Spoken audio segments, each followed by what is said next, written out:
எல்லோரும் எப்படி இருக்கீங்க? இந்த நாள் இனிய நாளாக அமையட்டும். இன்றைக்கி வந்து ஒரு ரொம்ப சிம்பிளான பிரேக்ஃபாஸ்ட் தான். மார்னிங் வந்து வெறும் ப்ளெயின் ஆம்லெட்டு. நான் வந்து ரொம்ப ஹெவியாக வேண்டாம், ஆஃப்டர்நூன் கொஞ்சம் ஹெவியாக சாப்பிட போகிறோன்ட்டு ஆம்லெட்டோடு முடிச்சிட்டேன். அப்புறம் வந்து ப்ரான் வாங்கியிருக்கோம். ப்ரானை நல்லா க்ளீன் பண்ணி டீவைன் பண்ணி வச்சுட்டேன் 65க்காக. ஸோ உப்பு, மிளகாத்தூள், மஞ்சத்தூள், மிளகுத்தூள், தனியாத்தூள், ஜீரகத்தூள், கொஞ்சமாக குழம்பு மிளகாத்தூள் காரத்துக்கு, கூட கொஞ்சம் அரிசி மாவு, தண்ணி விட்டு லைட்டாக இஞ்சி பூண்டு பேஸ்ட் போட்டு நல்லா மேரினேட் பண்ணி ஒரு சைடில் வச்சுட்டேன். ஸோ அது வந்து ஃப்ரீசரில் வைக்க வேண்டாம், ஃப்ரிட்ஜில் வச்சிட்டிங்கன்னா கொஞ்சம் அது நல்லா மேரினேட் ஆகும். அண்ட் இப்போ பிரியாணிக்கு செய்கிறதுக்கு வந்து குக்கர் எடுத்துட்டு அதில் வந்து எப்பவும் போல் ஒரு 2 குழிக்கரண்டி எண்ணெய், ஒரு குழிக்கரண்டி நெய் போட்டு நல்லா காஞ்சதும் ஹோல் ஸ்பைஸ் கரம் மசாலா போட்டு நல்லா கிளறி விட்டுட்டு வெங்காயம், பச்சை மிளகா, வெங்காயம் ஒரு 3 வெங்காயம், முழு வெங்காயம் போட்டிருக்கேன் தின்னாக ஸ்லைஸ் பண்ணி. பச்சை மிளகா வந்து ஒரு அலாக்குக்கு 4 பச்சை மிளகா, நான் 1.5 அலாக்கு அரிசி போட்டிருக்கேன். ஸோ நான் அதுக்கு வந்து 6 மிளகா எடுத்திருக்கேன். அது நல்லா வதங்கட்டோன்ட்டு அதை சின்ன ஸ்டவ் மாற்றிட்டேன். இது ஆங்கிள் செட் ஆனதுனால நான் இந்த ஸ்டவ்லேயே நான் எல்லாம் காமிச்சிட்ருக்கேன். அண்ட் இப்போ இது பார்த்திங்கன்னா குழம்புக்கு வந்து மசாலா ரெடி பண்ணுறேன். ட்ரை ரோஸ்ட் தான் பண்ண போகிறேன். இதுக்கு பிரிந்தி இலை, சோம்பு, லவங்கம், பட்டை, ஏலக்காய், ஜீரகம், தனியா, மிளகு, அப்புறம் 2 பிரியாணி சில்லி, 3 காஞ்ச மிளகா, கூட தேங்காய் போடணும். நான் அதை காமிக்கலை, ஆக்சுவலி தேங்காய் நான் மறந்துட்டேன். அப்புறம்தான் என்னடா மசாலா இப்படி இருக்கேன்னும் போது தான் தேங்காய் எடுத்து அதை ஒரு 4 பல் தேங்காவை குட்டி குட்டியாக கட் பண்ணி அதை நல்லா ட்ரை ரோஸ்ட் பண்ணிவிட்டு அதை வந்து நான் மசாலா அரைக்கும் போது அதையும் சேர்த்து தண்ணி விட்டு பேஸ்ட்டாக அரைச்சி வச்சுக்கிட்டேன். ஸோ இப்போ இதுதான் குழம்புக்கு போட போகிற மசாலா. இது இல்லாமல் நான் கூட எதுவும் மஞ்சத்தூள் மிளகாத்தூள் எதுவுமே நான் போடலை. ஸோ இதில் வந்து இன்னும் தேங்காய் வந்து நான் தனியாக எடுத்து இதில் காமிக்கலை ஆக்சுவலாக, ஏன்னா நான் டோட்டலாக மறந்துட்டேன். ஸோ தேங்காவை தனியாக எடுத்து இது பண்ணிக்கிட்டேன். இப்போ குழம்புக்கு குக்கர் வச்சு எப்பவும் போல் எண்ணெய் விட்டு ஹோல் ஸ்பைஸ் கரம் மசாலா, அனாசிப்பூ, லவங்கம், பட்டை, ஏலக்காய், பிரிந்தி இலை, கடல் பாசி எல்லாம் போட்டு கூட வந்து நான் பச்சை மிளகா, வெங்காயம், வெங்காயம் இதுக்கும் வந்து நான் தின்னாக ஸ்லைஸ் பண்ணி போட்டிருக்கேன்.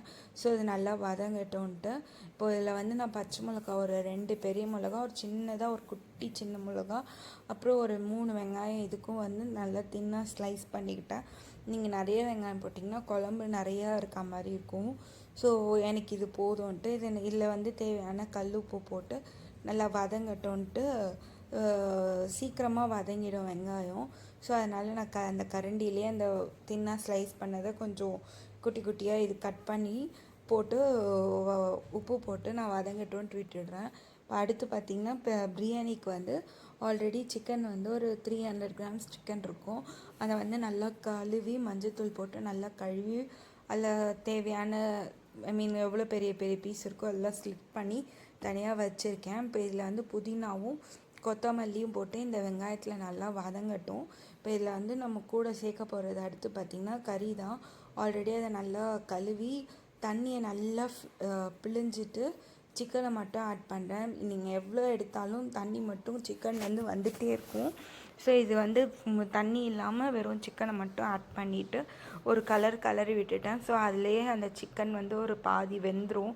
ஒரு 5 நிமிஷம் அப்படியே ஸ்லோ ஃப்ளேமில் விட்டிங்கன்னா அது நல்லா வெந்துடும். அதுக்குள்ளே வந்து நம்ம தக்காளி கட் பண்ணி வச்சுக்கலாம். ஸோ தக்காளி, இஞ்சி பூண்டு பேஸ்ட்லாம் தான் அடுத்து போட போகிறது.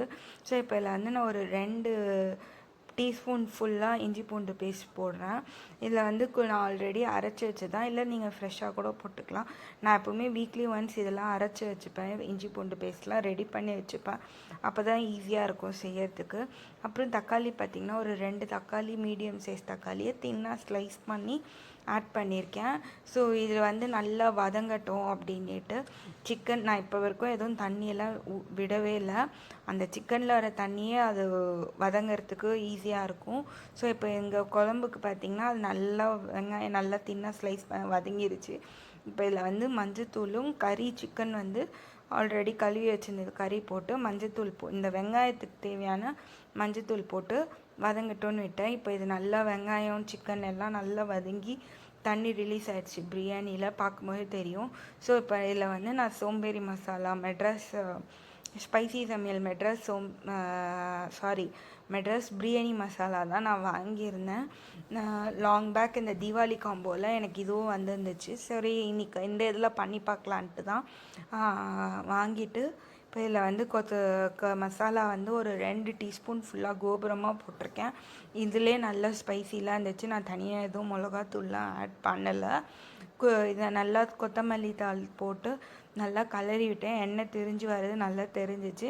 இப்போ தண்ணி வந்து 1க்கு 1.5 கப்பு, நான் மொத்தம் 1.5 அளவுக்கு அரிசி போட்டேன். ஸோ அதுக்கு தேவையான அளவு தண்ணி அளந்து ஊற்றிட்டு கொஞ்சம் தண்ணி கொதிக்க வரட்டோன்ட்டு இப்போ இதில் வந்து நான் ஆல்ரெடி கேர்ட் ஆட் பண்ணிட்டேன். மசாலா போட்டு எண்ணெய் தெரிஞ்ச மாதிரி கேர்ட் ஆட் பண்ணிட்டேன். பட் ஆனால் என்னால் அதை ஷூட் பண்ண முடியல. இப்போ பார்த்திங்கன்னா தண்ணி விட்டதும் அந்த எண்ணெய் தெரிஞ்சிருந்ததெல்லாம் நல்லா தெரியுது. ஸோ இப்போ இந்த டைம் வந்து டேஸ்ட்டு பார்த்துக்கலாம். பார்த்துட்டு ஓகே அப்படின்னா நீங்கள் அடுத்து, ஏன்னா இப்போ இந்த டைம் அரிசி போடுறதுக்கு முன்னாடி பார்த்திங்கன்னா உப்பு கறிக்கணும், காரமும் நிறையா இருக்கணும். ஏன்னா அரிசிக்கும் சேர்த்து போடுறது. ஸோ அதை போட்டு கொதி வரட்டும்ன்ட்டு சைடில் வச்சுட்டேன். இப்போ இதில் வந்து கறி குழம்புக்கு வந்து தக்காளி போட்டு கொத்தமல்லி கட் பண்ணி வச்சுருந்தேன். எப்போவுமே எல்லோரும் லாஸ்ட்டில் தான் போடுவாங்க.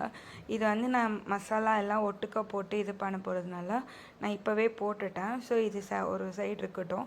இப்போ இதில் வந்து ஆல்ரெடி தண்ணி கொதிச்சிருச்சு.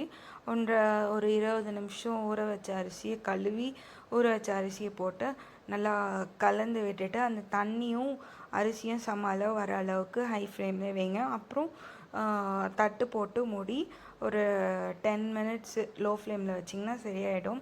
இதுக்கு சிக்கன் குழம்புக்கு வந்து மசாலா ஆல்ரெடி ரெடி பண்ணிட்டேன். ஸோ தேங்காவும் போட்டு லைட்டாக கொஞ்சமாக தண்ணி விட்டு அரைச்சிருக்கேன். ஸோ இது முடிஞ்சு இது குக்கர் மூடி ஒரு சவுண்ட் விட்டால் குழம்பு ரெடி ஆகிடும்.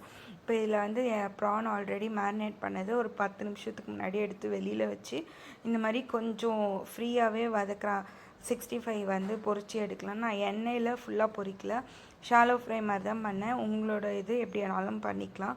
இதில் வந்து அந்த ரைஸ் ஃப்ளார் போடவே கொஞ்சம் நல்லா கிறிஸ்பியாக வந்துச்சு. சைடில் பார்த்திங்கன்னா பாயில்ட் எக் வந்து வேகுது. 3 பாயில்ட் எக் போட்டிருந்தேன் வேகிறதுக்கு.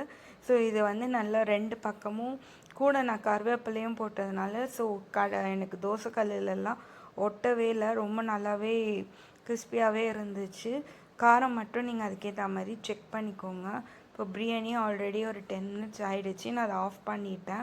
அது ப்ரெஷர்லாம் ரிலீஸ் ஆகிட்ட பிறகு எப்படி வந்திருக்கு நான் காமிக்கிறேன். இப்போ ப்ரான் வந்து இது மாதிரியும் ஃப்ரை பண்ணி சாப்பிட்லாம். இல்லைன்னா நீங்கள் இது கூட வந்து தின்னாக ஸ்லைஸ் பண்ணி வச்சுருக்கோம் ஆனியனை இது கூட சேர்த்து தவா ப்ரான் ஃப்ரை மாதிரியும் சாப்பிட்லாம். இந்த வாட்டி 65 மாதிரி தான் சாப்பிட்ணுன்னு பிளானு. ஸோ அதனால் இது மாதிரியே பண்ணிடலான்ட்டு. ரொம்ப நல்லா இருந்துச்சு, டேஸ்ட்டு ரொம்ப கரெக்டாக இருந்துச்சு. நீங்களும் வீட்டில் செஞ்சு பாருங்கள், ரொம்ப நல்லாயிருக்கும். அண்ட் இதில் வந்து தனியாக நான் எதுவும் மசாலான்ட்டுலாம் எதுவும் ஆட் பண்ணல. இது கபாபுக்கு எப்படி ரெடி பண்ணுவோமோ 65க்கு எப்படி ரெடி பண்ணுவோமோ அதே மாதிரி தான் மிளகாத்தூள், மஞ்சத்தூள், தனியாத்தூள், ஜீரகத்தூள், குழம்பு மிளகாய்த்தூள், கூட கொஞ்சம் வந்து அரிசி மாவு, இஞ்சி பூண்டு பேஸ்ட்டு, எண்ணெய் விட்டு பிசையணும். கொஞ்சம் தண்ணி, எண்ணெய் கொஞ்சம் நிறையா விட்டு பிசைஞ்சிங்கன்னா நல்ல ரோஸ்ட் ஆகிடும். ஸோ இப்போ இதை வந்து ஒன்றா ஃப்ளிப் பண்ணி விட்டிங்கன்னா போடும் போது எல்லாமே நீட்டு வாக்கலாம். அது வேக வேக அதுவே ரவுண்டு சுருண்டிச்சு பாருங்கள். அதே மாதிரி தான் ஆச்சு எனக்கு. ஸோ எல்லா இறாவுமே வந்து பேட்சாக கொஞ்சம் பொறுமையாக ஃப்ரை பண்ணி எடுக்கணும். இல்லைன்னா நீங்கள் எண்ணெயில் நம்ம கபாப் சிக்கன் 65 போடுற மாதிரி இது கபாப்ன்றது எங்கள் ஏரியாவில் இங்கே பெங்களூரில் 65னா கபாப்பை தான் 65ன்னுவாங்க. சென்னை சைட்லலாம் பார்த்திங்கன்னா அது 65ன்னுவாங்க. அது இங்கே வந்து கபாபுன்னுவாங்க. அதே இதில் வந்துடுச்சு எனக்கு. ஸோ இது வந்து 65 மாதிரி நீங்கள் பொரிச்சும் எடுக்கலாம். இது எனக்கு இன்னும் எண்ணெய் கொஞ்சம் கம்மியாக கன்சியூம் ஆகும்னுட்டு இப்போ 3 விசில் விட்டு ஆஃப் பண்ணிட்டேன். ப்ரெஷர் ரிலீஸ் ஆகிடுச்சு. பிரியாணியும் கரெக்டாக இருக்குது. நான் லாஸ்ட்டில் குக்கர் மூடுறதுக்கு முன்னாடி ஒரு 2 ட்ராப் லெமன் பிழிஞ்சிக்கிட்டிங்கன்னா பிரியாணி ரைஸ் வந்து நல்லா குச்சி குச்சியாக இருந்திருக்கும். இப்போ குழம்பும் ரெடி. நான் ஆல்ரெடி இதில் எல்லாமே போட்டுட்டு ஒரு சவுண்டு விட்டு ஆஃப் பண்ணிட்டேன்.